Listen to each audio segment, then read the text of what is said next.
আসসালামু আলাইকুম এভরিওয়ান।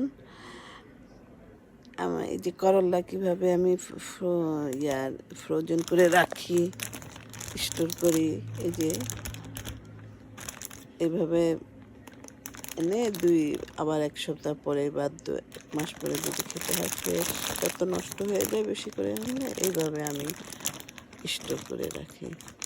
যে এগুলা পাওয়া যায়, এগুলোর মধ্যে আপনারাও এইভাবে রাখতে পারেন, তাই একটু দেখালাম।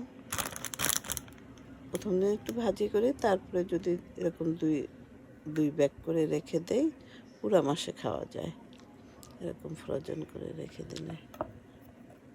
তো একটু শর্ট ভিডিও শেয়ার করলাম, আপনাদের কেমন লাগলো। আল্লাহ হাফেজ, আসসালামু আলাইকুম।